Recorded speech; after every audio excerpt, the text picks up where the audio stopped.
is Arunava Chaudhuri and you are on my YouTube channel Arunfoot. I would like to continue my series on the ISL 2024-2025 season and the review of teams, and now we've reached the sixth position in which Mumbai City finished.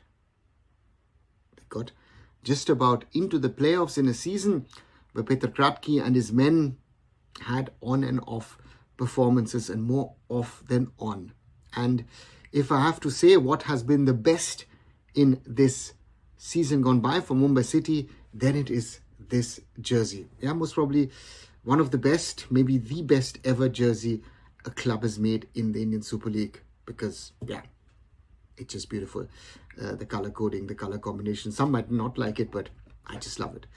But when we come to the football, Mumbai City were ISL Cup winners last season. Mumbai City were runners-up in the league stage, just losing out to Mohun Bagan in the final game of the season.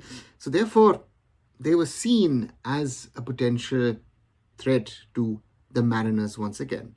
But what happened over the summer at Mumbai City was a major change. After a 3, 4, 5-year cycle, numerous players left the club, 12 of them in total, and Mumbai City lost its spine. And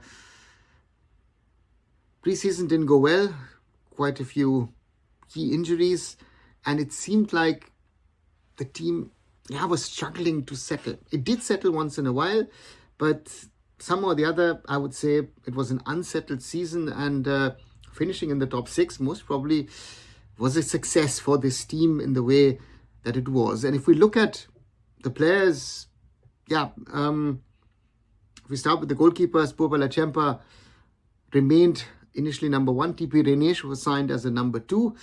TP Renesh did come in at some stage mid-season, had a few good games, got himself injured again, made a few mistakes as well, and Purba Lachempa saw out the season. An Prakash, the youngster, is not ready for this level of football. Vishal Yun as well. So therefore, those were the keepers. When we look at defense, Rahul BK was missing left, right and center. That was clearly evident, clearly visible. While Puya did step up, who took over the right back position, young Nathan had to play for Akash Mishra, who played no role at all this season due to the injury sustained at the end of last season. His alternative was Sahil Panwar. That already shows you where the problems were, the bench. At the back, Tiri is Tiri, one of the unsung heroes, I think, in the Indian Super League, in the history of the Indian Super League. Someone who's won titles numerous times, and whenever he was missing, it was evident. Mehtab Singh, I think his most consistent season ever in Indian club football. Tarik Roma was not as good as he saw him last season. Towards the end of the campaign, he was a very crucial factor, and that showed. Defensive midfield, we missed Apuya, and the alternatives that you had were an issue because Vinit Rai left, and on the other side, Hitesh Sharma was signed, but Hitesh Sharma never played a big part. Yoel Van Neef had to mostly do it, and Yoel Van Neef is always an attacking-minded player who wants to play attacking football, offensive football. Sometimes you had to play Brandon next to him. That didn't work. Coming to attacking positions, Jai Shahani as well, not as good as he was towards the end of last season. And then our captain Changte, Vikram, Bipin. At the start, even Nufal can be mentioned, but all of them didn't really step up. And in the creative positions, Jon Toral was brought in. Jon Toral, to me, one of the best technical players who've ever played in the Indian Super League, but these Indian conditions, his fitness issues, sorry to see that. Sorry to say also that Jon Toral wasn't a good signing in the end. The same has to be said about Jayant Manzoro, brought in from Jamshedpur FC. Didn't impress me at all, and then he got injured and was out. Didn't really work. And Jorge Ortiz came mid-season as a replacement for Manzoro.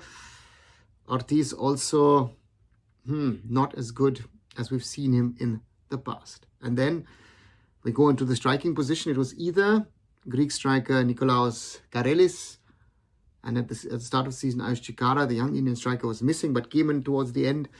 Karelis scored his goals, but Karelis missed a lot of chances as well. That's the reality. But Mumbai City didn't have alternatives. And that is, I think, brings us to the main problem, the squad composition in the 2024-2025 season.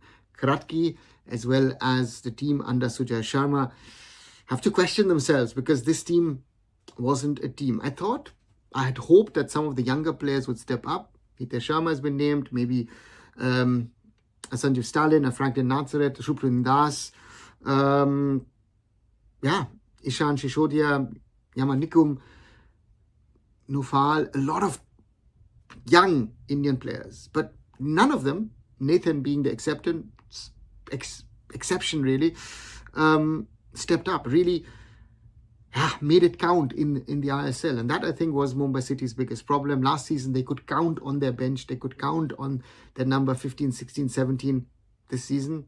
If Tiri was out, you had a problem at the back. If Karelis, despite also missing that many chances, if he was out, you didn't have a target man who could hold the ball, who could control things, play the ball around. And of course, he also scored goals. And those things were the reasons why Mumbai City only finished 6th in the league stage. And in the ISL playoffs, a 0-5 at Bengaluru FC.